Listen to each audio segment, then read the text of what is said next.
Welcome to Kentucky Tonight. Good evening. I'm Bill Goodman. Tonight we will discuss the U.S. Senate race. Our guests are Lexington Mayor Jim Gray of the Democratic Party and U.S. Senator Rand Paul of the Republican Party.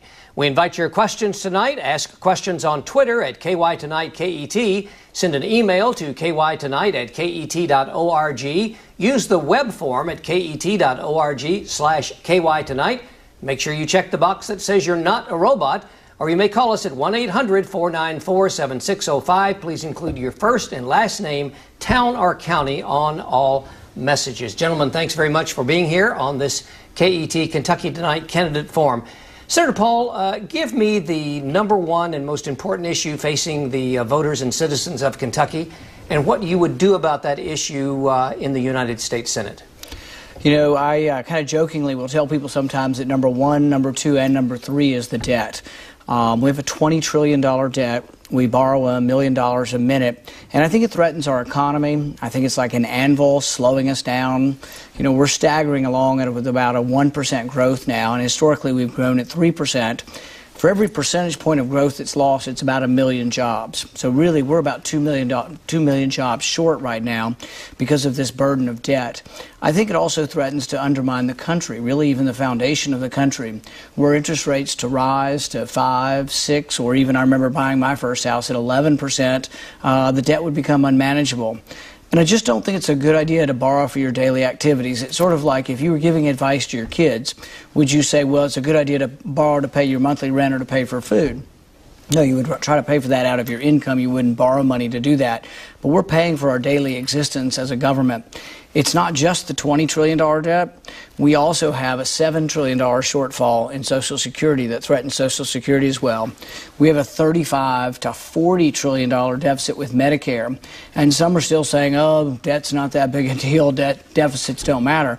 I think they really do. And it really, to be a sound country, to be a country that is great and growing, I think you have to have a balanced budget. And so what I've offered is we should actually have a balanced budget amendment to the Constitution, because I think both parties have let us down. Republicans and Democrats have let us down with spending. And in fact, the compromise in Washington usually is to raise spending for both. So I think we should try to get it in order ourselves, but I think we also should probably mandate that we do it through a constitutional amendment as well. All right, Mayor Gray, I'm going to ask you about your number one issue, but I want you to comment first on the debt being Senator Paul's number one issue and what he would do about it. Well, Bill, I'm glad you asked that. And it's perfect on Halloween night because Senator Paul is starting out with Halloween scare tactics. That's exactly what it is. It's more of his theories and philosophizing.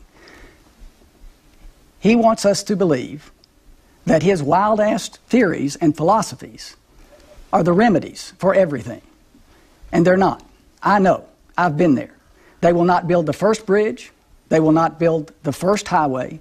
They will not build the first factory. They will not create a job. I know because I've been there. And it's like Dizzy Dean said. What he said was, if you've done it, then you're not bragging. I've done it. But the debt is of what concern to you? Do you think that the debt is important to move America forward? You have been quoted as saying it's not a major issue. No, what I said is that debt tied with equity is what makes a business run. And it's what also makes a country run. Today, investors are making investments in our country through our Treasury, through bonds. And they are being sold at some of the lowest rates ever in a decade. And that tells you that there is confidence in the U.S. economy. There's a lot of confidence in the U.S. economy. That's why the interest rates are so low. The deficit is 50% of what it was when Ronald Reagan was president. So of course we have to work on this. But my formula is to make investments in our country. All right. We have always made investments in our country, from World War II, the interstate highway system, after that the space program, which led to the inventiveness and the innovation of our country and the world ever since. Senator Paul, response? Well, you know, I think we can build things in our country. I think adding to the debt's not a great way to do it. I think that we ought to look at and make difficult decisions. And one of the things in Washington we need to do is say, if we're going to spend it on bridges, which I'm for, what should we take it away from instead of just adding to the debt? So we spent about $100 billion on infrastructure in Afghanistan.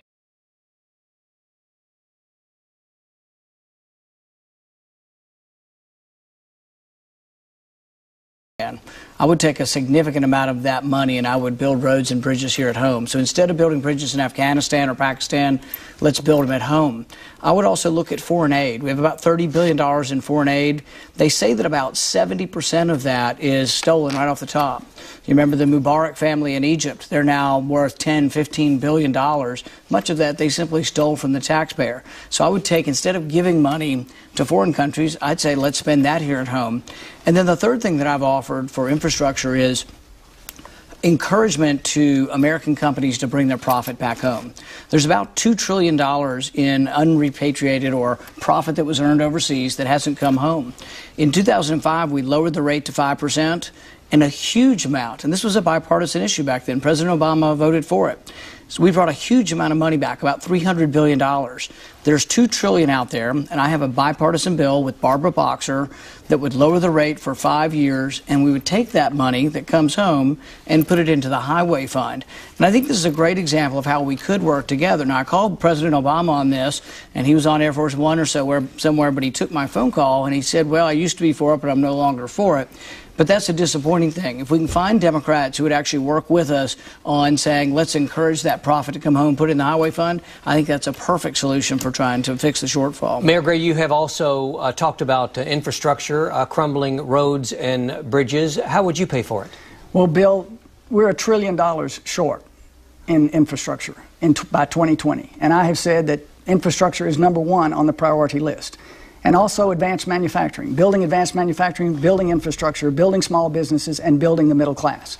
This is the only way that we grow ourselves. I've always said when you're green, you grow, and when you're ripe, you rot. We cannot shrink ourselves to greatness. And how would you pay for the infrastructure in the nation?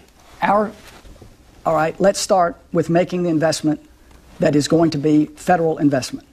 Now, I disagree with Senator Paul because I believe the federal government can make these investments. Now, we can also give tax credits for what's called public-private partnerships. So we engage the private sector and we engage the public sector. But let's think back in history. After World War II, after the Great Depression, we always worked ourselves out of adversity. We built ourselves out of adversity. And the country wasn't afraid to make these investments. Mayor Gray, what's your first and most important issue for the voters and citizens of Kentucky? And if elected as a United States Senator, how would you handle that issue? Jobs, jobs, and jobs. We're not growing our economy at the rate it should. Now, just this month, it was announced that we grew at a 2.9% rate. So that's better, but we're not where we ought to be, where we can be, for the middle class to get a leg up in life. The middle class is the backbone of America. And we've got struggles across the state. We've got struggles in eastern Kentucky. We've got struggles in western Kentucky. We've got struggles in coal country. Now, I know a lot about this because I've spent my lifetime, a career in the private sector and growing a business that today employs thousands, has employed thousands over time, has grown through the factories that we have built. More than 20,000 people a day go through the doors of the plants built by Gray Construction. So I know about recruiting companies and plants. And that's exactly what I would do in eastern Kentucky and in western Kentucky. We've got to diversify the economy. If you were asked to serve on a U.S. Senate Create Jobs Study Committee, targeted for and about Kentucky jobs, just give me one recommendation that you would make to put people to work in eastern and western Kentucky. I would work to put another Toyota plant in eastern Kentucky and one in western Kentucky. I was there before Toyota came to Kentucky. I was in Japan. I quit counting after I'd been to Japan more than 35 times. That's just an example. There are plenty of opportunities for us, but we've got to work on it. We've got to focus on it. Focus on Kentucky rather than focus on running for president. Now, the senator has focused on running for president for the last 5 years and not focused on Kentucky and the challenges that we have right here in Kentucky. Senator Paul, comment on that, as well as on a jobs program that if you were on this same work study committee in the U.S. Senate, targeted for and about Kentucky, what would you do? You know, I think the biggest impediment we have to growing as an economy, we have the debt burden, but we also have a regulatory burden and a tax burden. So when you travel throughout eastern Kentucky, they understand why they've lost their jobs. It's because of Barack Obama and Hillary Clinton. Barack Obama said he would bankrupt. Hillary Clinton has said, you know what, she's going to continue to put coal miners out of business. The mayor's endorsed both of these candidates, so it makes it very difficult for him in Western Kentucky or Eastern Kentucky to convince people that he's for them when he's for these regulations that have been killing their jobs. So you have to repeal the regulatory war on coal, on the family farm. We've talked about farm regulations. He's for the new farm regulations, waters of the U.S.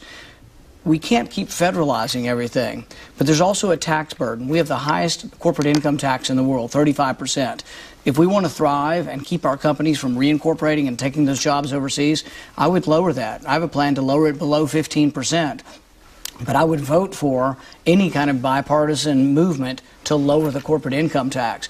And so to compete, you got to compete on the things that are a cost of doing business. Taxes are a big cost, regulations are a big cost, and to the entire economy, the debt is a big cost. All right, last comment on jobs, Mayor Gray. Well, I think I want to comment on what Senator Paul said about bipartisan, because he says that a bunch of times, but the Lugar Center just recently named him the 6th most partisan senator out of the last 20 years, the 6th most partisan senator. Now, it's really hard to get people to go along with you when you're an obstructionist. It's really hard to get people to focus on what's essential, which is, yes, creating jobs. I've done it all my life. I've demonstrated it. Performance and experience is what counts. Senator? Well, I'd like to correct the record a little bit on that. If you look at my record, you'll actually find some extraordinary partnerships that I've had with people across the aisle. I've worked with Ron Wyden extensively on privacy issues. We have half a dozen bills we've worked together on. We're working on a letter to the president right now. I've worked with Cory Booker on criminal justice reform. I've worked with Barbara Boxer on trying to repatriate profit here.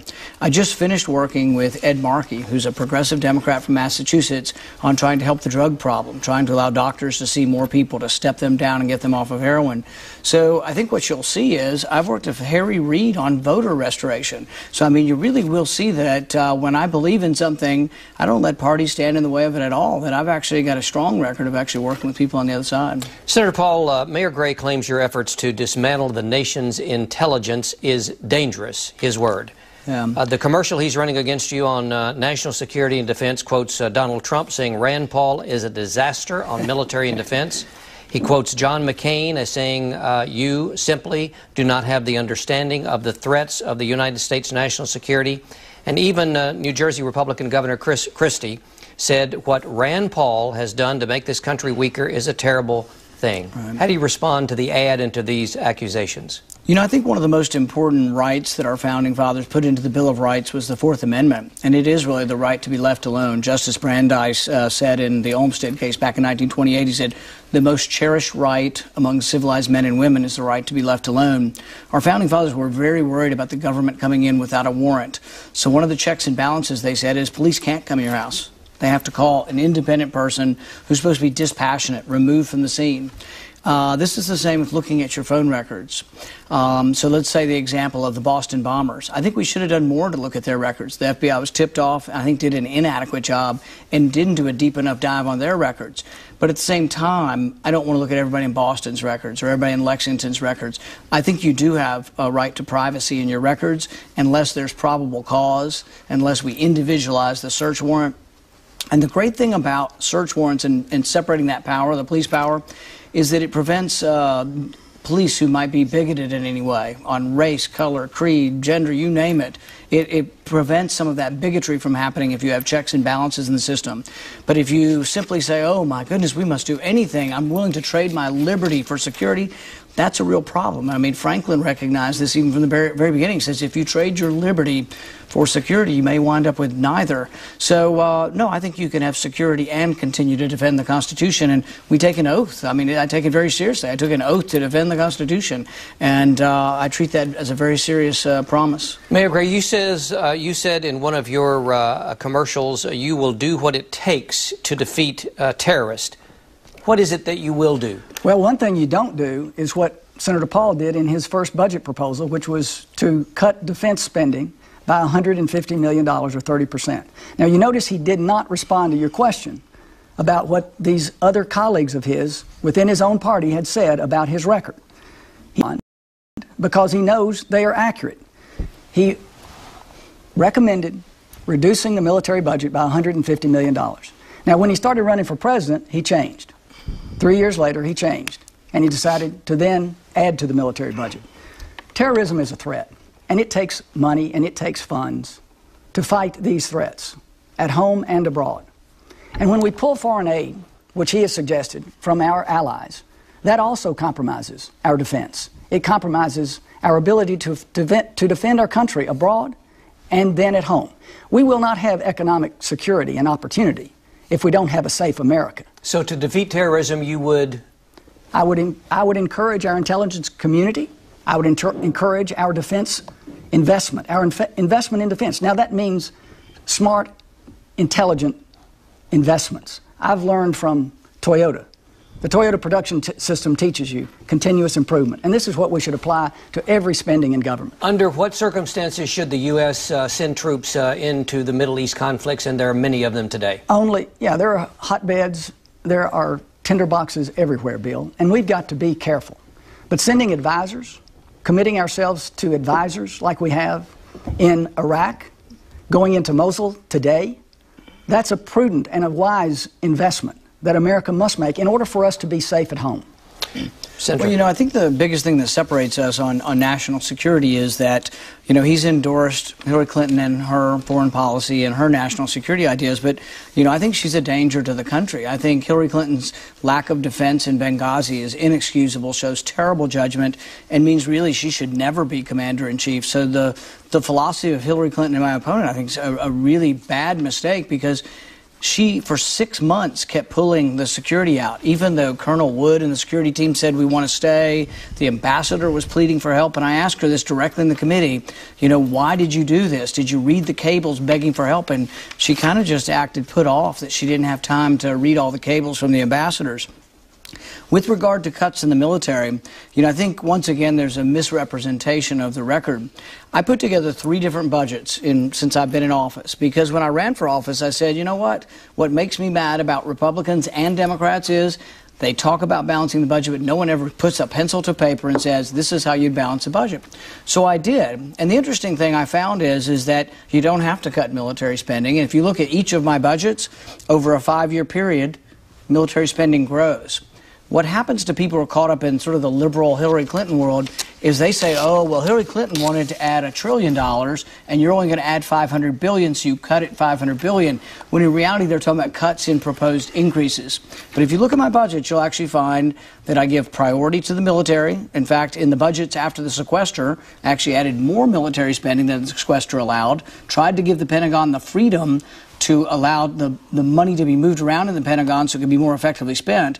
But to my mind, there is no more important expenditure than national security. There is no greater priority than national security. It's one of the few things under the Constitution we must do. But the difference is we just shouldn't pile on debt. So the claim that you did cut defense spending by 30% is false? False. It's a cut in a proposed increase that somebody else proposed, not me. If you look at the absolute numbers for all of my budgets over a 5-year period, military spending grew in all of the budgets that I proposed. All right, Mayor Gray, last comment on this. Well, he's saying he was against it before he was for it. He was against investments in the military before he was for it. Even his colleagues in the Senate have said that he would do more to destroy and compromise America's intelligence network than anyone. Now, there's something else that should be noted here, and it's important to do it now. Senator Paul has already mentioned Hillary Clinton 3 times. Now, that tells you that he's still obsessed about the presidential campaign. He's still thinking about the presidential campaign. He's not thinking about Kentuckians and Kentuckians' needs and challenges and problems. That's what I'm committed to, serving Kentucky. He's not even agreed that he will serve a full term. I made a pledge I would serve a full term, and I'll ask him now, Senator, will you serve a full term in the U.S. Senate if you're elected? You know, the funny thing about hypocrisy is people come up with these things, and it's like, well, Mayor, are you going to serve a full term as mayor? You're the only one running for 2 offices. In fact, if anybody up here is distracted by running for 2 offices, it's you. I mean, you got an enormous hole in the middle of Lexington. It's been there your entire tenure. You've been there 8 years, and you're talking about something that doesn't exist. And here you are running for 2 offices. Why don't you take a pledge to do your job as mayor? I mean, you got a lot of stuff to do. I mean, you could keep busy for another 8 years working on the hole in downtown. Well, you did run for president and for the Senate. You made a law. You created a law that was going to allow you to move for the Senate and for the president at the same time. But a hypocrite would be somebody. A hypocrite would be somebody who criticizes someone while doing the exact same thing. I actually performed in my job. Yeah. I actually have performed in my job. You talk about budgets. I met a budget. I had a deficit. I made 6 years of surpluses out of it. I had a pension reform, a $300 million underfunded pension. I fixed it. I had health insurance, $40 million when we were costing $40 million and we were budgeting $20 million. We were losing $20 million. I fixed it. You have had 134 bills, and none of them have passed. Actually, I've had 490 bills. I'm proud of that. I've introduced more legislation than just about anybody. Shows that I am an active senator. I've had 40 votes on the floor, more than any senator from my class of 2010. And we've been very active. I can tell you in the last 6 months, 3 things that we got passed. We got the expanded doctor role in treating the heroin epidemic passed. We were able to stop, a $1 million tax on all the cities around Lake Cumberland. And we were also get the Census Bureau to actually start counting our soldiers when they're overseas in the census count for Hopkinsville and other cities. So also made 96% of my votes. Many people ran for president and missed half their votes. I made 96% of my votes. So I think, some have said I'm the hardest working senator up there, and I think it's probably true. You're watching Kentucky Tonight on KET on this Monday evening with our U.S. Senate candidates. This tweet tonight from Joe Farley in Callaway County. He asks both of you, what are your stances on the growing student debt crisis, and how do you plan to fix it? Mayor Gray. Well, I think it's a shame.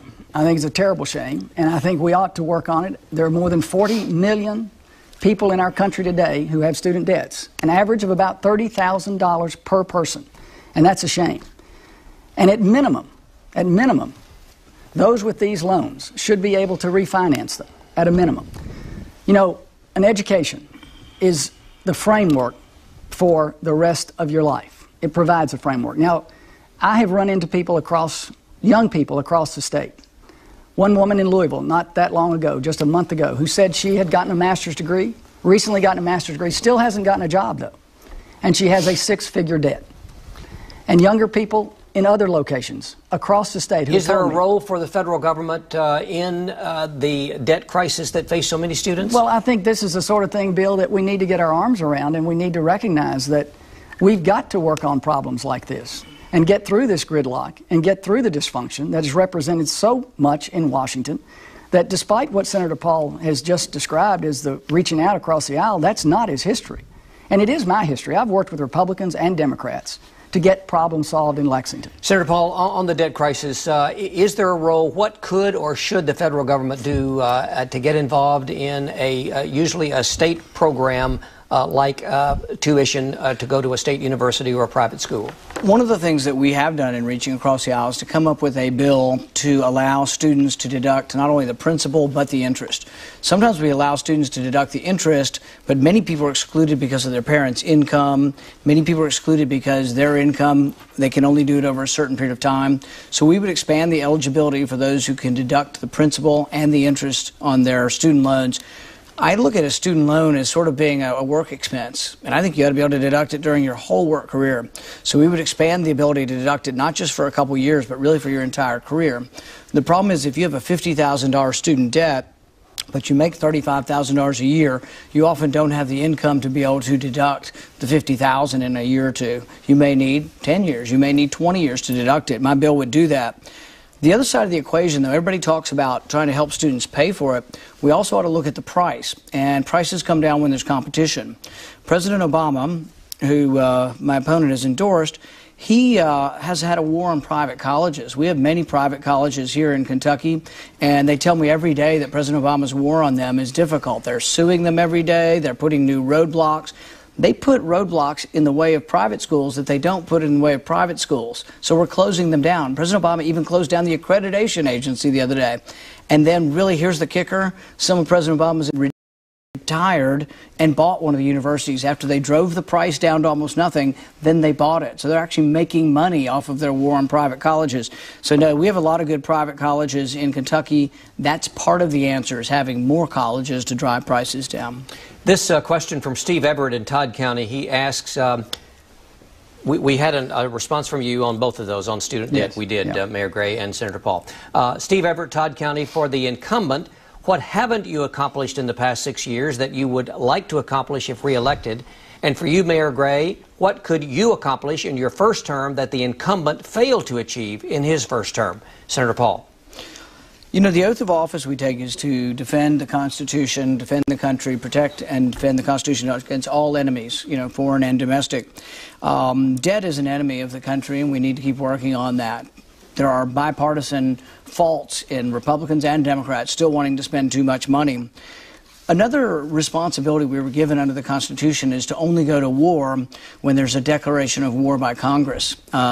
Hillary Clinton, whom my opponent has, endorsed, she took us to war in Libya. I call it Hillary's war in Libya because she did it on her own. She advocated toppling Assad, which I think he does also. But they want to do it just willy-nilly with unilateral presidential authority, and that's not a good way to go to war, and it also leads to things that have untoward consequences. So, for example, in wanting to eliminate Gaddafi in Libya, we now have ISIS controlling a third of the territory. In pushing back Assad, ISIS was allowed to expand in that vacuum.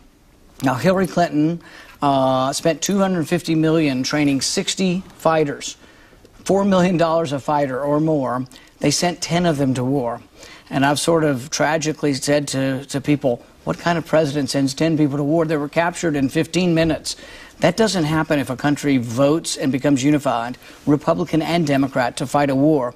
We have done that. After 9/11, we were unified as a country. After Pearl Harbor, we were unified as a country. But I think that one thing we need to do better, and I will continue to force votes on, is whether we should continue sending arms to countries that are allowing those arms to go to ISIS.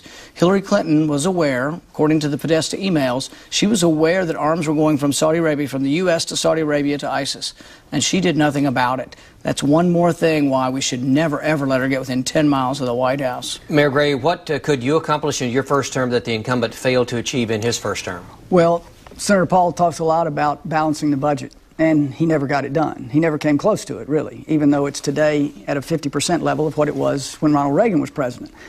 I've actually balanced the budget, had to, for 6 years, and created 5 years of surpluses. Now, I would work on doing it and getting it done. I would, at the very beginning, sponsor national legislation for infrastructure. It's essential that we put our infrastructure at the top of the list. By 2020, we will be $1 trillion behind. And the National Society of Civil Engineers has given us a D+ ranking. So that's got to be done. And what it will do is it will stimulate the economy in every dimension. That's been proven over and over. A couple of follow-ups on that one first, and then we'll go back to the declaration of war.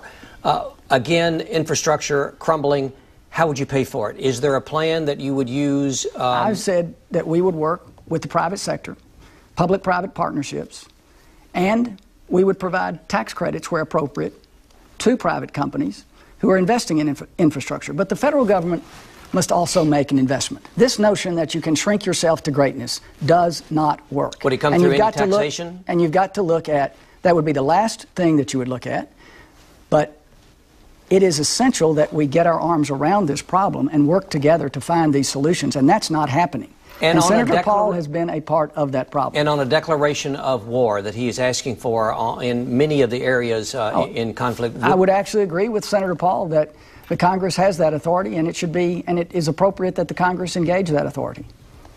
All right, let me move on to another issue that you're all too familiar with. Unfortunately, the scourge of the opioid epidemic that has spread across the nation and is well entrenched in Kentucky. It's a complicated issue with many facets, measures of surviving opioid use that unfortunately, again, is available to only a few.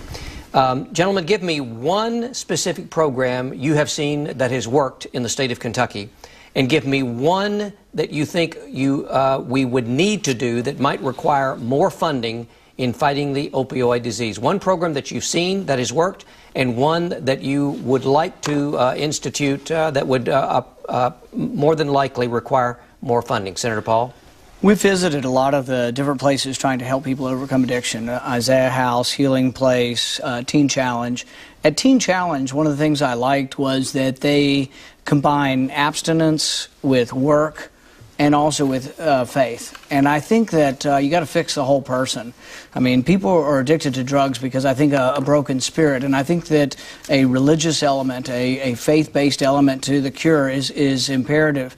But I think also work is important. Many people have never worked, they're idle and they're at home, and part of the cure is as we get them off drugs, showing them what it's like to work and learning that, you know, get up in the morning, show up for work, and stay all day and do a good job. And I think both of those are good.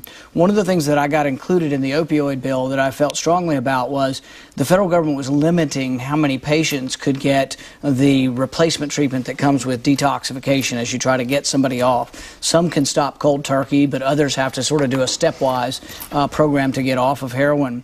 And it is devastating. I mean, we have more people dying from heroin than car accidents now in Kentucky, so it's a devastating problem.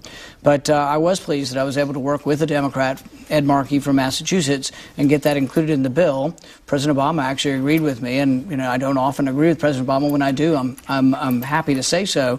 But in that case, we had a bipartisan coalition that passed this, Republicans and Democrats, and the president ended up signing the bill. Mayor Gray, two programs, one that you've seen that works and one that you think you would like to institute that might require more funding. Well, I see this firsthand as a mayor. And in Kentucky, 1,200 deaths from heroin opioid abuse overdoses just last year.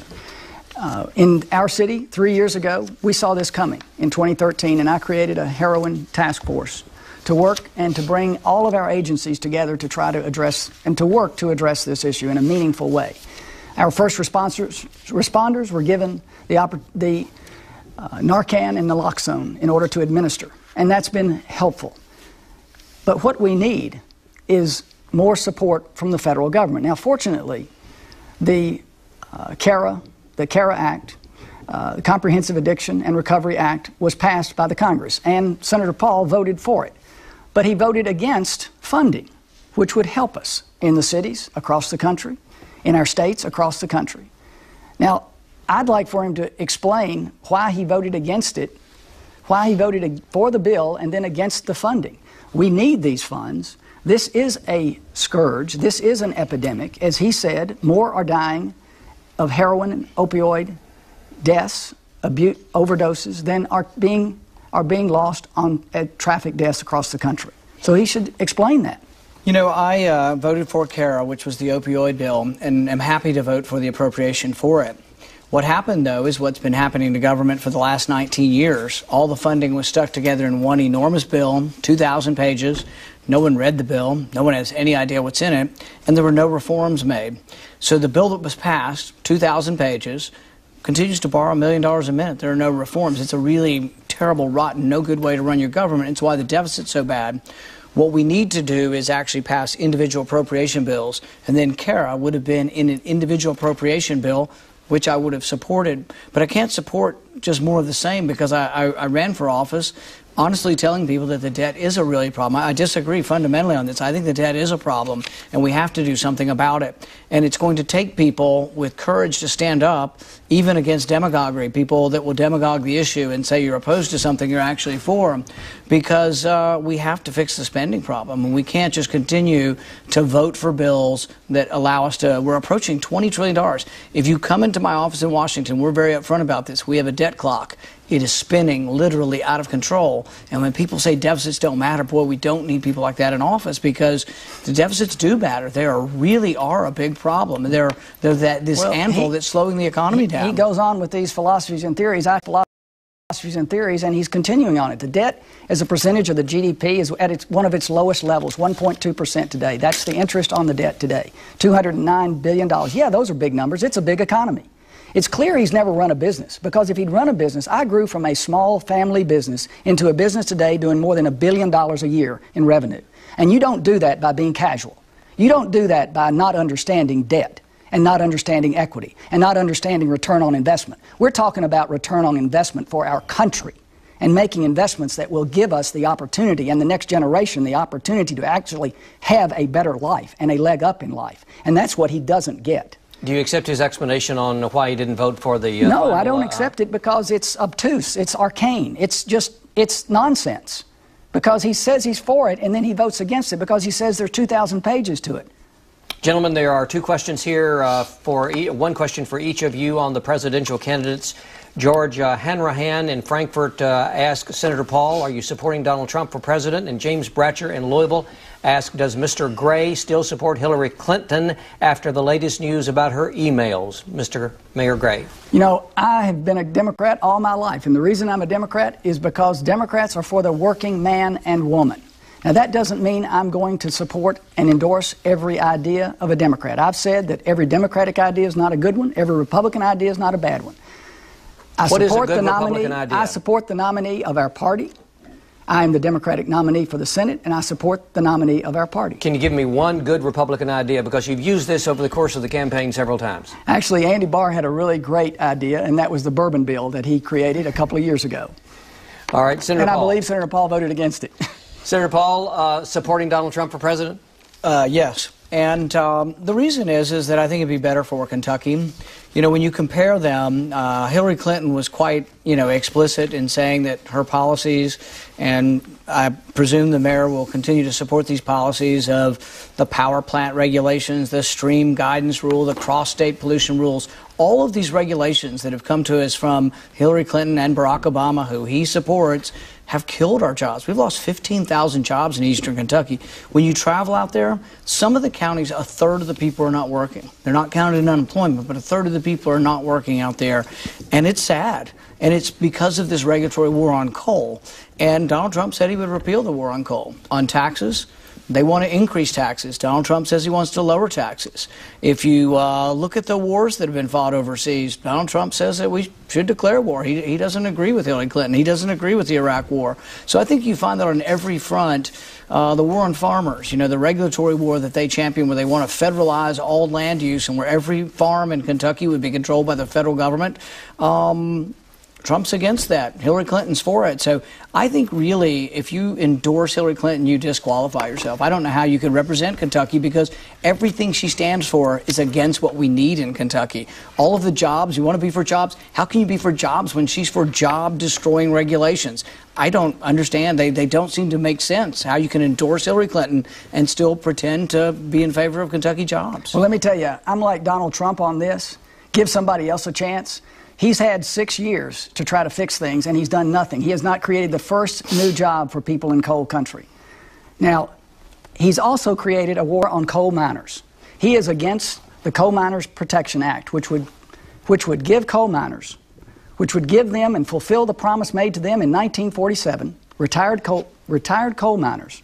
It would give them their pension, provide their pension benefits, and their health benefits. I know a man named Frankie Clayton from Webster County. Frankie is 70 years old, a retired coal miner, and just last week he got a notice in the mail. He got a notice that he was going to lose his health insurance at the end of December. Now, this is a bill in Congress today that can't get out of the Finance Committee of the Senate, and Senator Paul has said he's against it because it's not perfect. He's always letting perfect get in the way of good. This is a big problem. It's a big problem for our country when you have this kind of spirit and this kind of attitude that perfect is going to get in the way of good. Why have you come out against that bill, Senator Paul? I'm actually for the concept. I am for the concept of there's excess money in the reclamation fund. There's about $2 billion. I'm actually for using that to help with the coal miners' pension. However, you have to look at why is the pension failing, and will that fix the ultimate problem, or will we be back here a year later trying to patch up this problem? The pensions are bankrupt because Hillary Clinton and Barack Obama's war on coal that my opponent supports. And so the thing is that if you're not going to end the regulatory war on coal, how will you ever shore up the pensions? The companies have to survive. See, if you had 10,000 workers paying pension and you have 10,000 retirees, you might be able to take care of them. But what if you go from 10,000 workers to 1,000 workers or 0 workers? Why did that happen?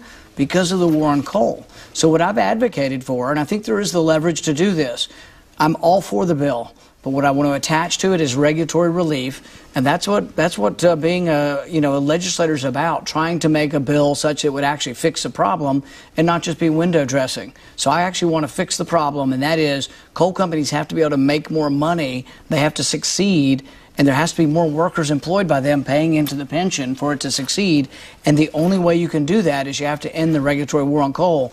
But we have to convince Democrats of this, because we have one Democrat that will vote with us on any of the regulatory reform. There are no other Democrats in Washington that will vote for any regulatory reform, and that's really our problem. Senator Paul has declared coal dead. He's also said that coal is a dirty form of energy. I believe coal is a part of our energy future. And I believe that we should support the miners in this act. He's against it. He said he's against it. Now, he's colored it in lots of different ways, that it's part of the Mine Reclamation Fund and it's not sufficient for everybody. But he's not going to support it for those whose the promises have been made to. And everybody in coal country should know this and should recognize this. You're watching Kentucky Tonight on KET. Our U.S. Senate candidate, Senator Rand Paul, and Mayor Jim Gray are in the studio for questions. And this a tweet from Carolyn Halcomb in Lancaster to you, Senator Paul. Will you allow the Supreme Court nominee to proceed under a Hillary Clinton presidency? That would be Garrick Merritt, who was nominated and has not been acted on. We're having a great constitutional debate. I mean, a profound constitutional debate in our country. And it is over whether or not the president can act unilaterally to write law. Montesquieu was one of the philosophers that our founding fathers looked to, and he said that when the executive begins to legislate, a form of tyranny will ensue. That's what's happening now. I mean, we have a president who thinks he's king, and he thinks he can write the law. He did this in immigration. He changed the law for 4 to 5 million people without the authority or assent of Congress. And the court finally just said recently that he went too far. On the power plant or utility regulations that are killing the coal industry, he also wrote that without our permission. We never voted on it in Congress. The arbiter of whether or not he's acting constitutionally will be the Supreme Court. And so it is going to be very difficult for me to vote for a candidate who's coming forward saying that they want to abuse the Constitution, abuse the people to allow power to gravitate to the presidency that's unconstitutional. So I can't imagine voting for a Clinton nominee unless you were to appoint somebody that actually were someone who believed in the separation of powers as the founders wrote into the Constitution. Mayor Gray? Well, I'm very practical about things, Bill. Senator Paul quotes French philosophers instead of answering the question. The question was real clear. Would he vote for the nominee? Would he take up the nomination? The Constitution was pretty clear on this, that the president makes a nomination and the Senate then takes up that nomination through an advice and consent process. Real clear on it. I think the Senate should have done its job, and I don't know why it didn't do its job. And I think most people in America really don't understand that, except it's another illustration of the gridlock and the dysfunction in our system. It's very practical. It looks very practical to most people, and it does to me. Senator Paul, if Hillary Clinton is successful next Tuesday, would you support any nominee during her term in office that she would bring before the Senate? I'll support any nominee that pledges to uphold the separation of powers doctrine of the Constitution. And so that's a question I'll have. I will interview all of them. I will have them come to my office for private discussions. But they have to believe in the Constitution. I mean, my oath is to defend the Constitution. If she should appoint somebody who believes in the separation of powers, that the president doesn't get to write the laws, I will consider them. But that's really the problem. And we have this fundamental philosophical difference in our country between one party who believes in excess power gravitating to the presidency, that the president can do anything, and those of us who believe in the constitutional restraints that allow for, some people can call it gridlock, but basically checks and balances are debate, and they are trying to get unanimity or trying to get consensus to move things forward instead of just saying, oh, we can't, President Obama said this. He said, oh, I can't, Congress won't do what I want, so I've got my pen, I've got my phone, I'll do what I want. That is, the words of an autocrat, not the words of somebody that we should be aspiring to return to office. Gentlemen, the murder rate in Kentucky's 2 largest cities has increased over this past year. What measures do you support that would make it more difficult for dangerous people to get guns in Kentucky, Mayor Gray? Well, Bill, I have said that I would support the terrorism loophole legislation that Senator Paul opposed. And that would provide that terrorists and criminals and those who are severely mentally ill would not have access to guns. And I think that is, at a minimum, what should be done. Yes, I see this really up close. I see this issue up close. I talk to mothers and fathers who have lost their children. And so as a mayor you don't ever escape it. I would support that legislation. I would support universal background checks. Now, I grew up in a culture, like most of us in Kentucky, a hunting culture, where guns and hunting was a part of everyday life. So I respect and I endorse the Second Amendment. And I believe that we should put our arms around this challenge and this problem because it is way, way more than something that we should ignore. And that's what has been done in Congress for far too long. Senator? You know, I don't think we should ignore the immigration law. And there are certain cities and rumors of certain cities that just basically ignore the immigration law. I voted for Kate's law, which says that any city that chooses not to enforce the immigration law should be removed from their federal funding. And I think that's a pretty important thing, and I don't think we've gotten much support from across the aisle on this because it was pretty sad, you know, what happened to Kate. She was a beautiful young woman out in San Francisco who was killed by an illegal immigrant that had been, you know, deported 5 times. So we have to do a better job. But once again, that was President Obama then looking at immigration law and saying, we don't really care who comes, when they come. We're going to open the doors wide open and have open borders. That was coming from President Obama without any congressional input. So when we try to pass Kate's law to say that cities like San Francisco, you know what, you can't ignore the law and you have to transfer people to other custody. You can't just release hardened criminals into life. So I think that would go a long way towards trying to make our cities safer. Mayor Gray mentioned the closing the gun show loophole. Your comments on that? We have background checks, and I support, you know, background checks. If you look at where the crime is coming from, the vast majority of crime is coming from guns that are bought illegally. And so we have to look into that. We have to police our cities. I think we also have to think about whether violent criminals should be being released so easily. One of the things I've favored with nonviolent crime is trying to get some of the nonviolent criminals out of prison so we have more space for the violent criminals to stay longer. When they did this in California, they actually were able to find that by releasing some of the nonviolent people, they had much more room for violent criminals. And before they were getting early release, but we were able to keep them in prison longer. But I think we have to look at, you know, what we're doing with violent criminals and keeping them separate from the public. This phone call question from Alan Steinberg in Louisville. How does each candidate feel about raising the minimum wage? Mayor Gray? Well, I'm for it. In Lexington, we actually passed an increase in the minimum wage. And I think it represents the backbone of our economy in so many respects. It represents more than 80 years of history. And regrettably, the Congress, this is another example where the Congress, through gridlock and its dysfunction, has failed to act. And it meant then that a city like Lexington, a city like Louisville, had to act and had to do its job, had to do the job that the Congress should have been doing. Now, my understanding is Senator Paul is not only against an increase in the minimum wage, Senator Paul is against the minimum wage itself. I think that's wrong. I think it denies, and it is a denial of so much of the history of our country, a progressive movement of more than 100 years ago that recognized that a minimum wage was essential in a functioning capitalist environment and society. Senator? The Congressional Budget Office, which is nonpartisan, looks at these issues and tries to figure out what would be the consequences of things.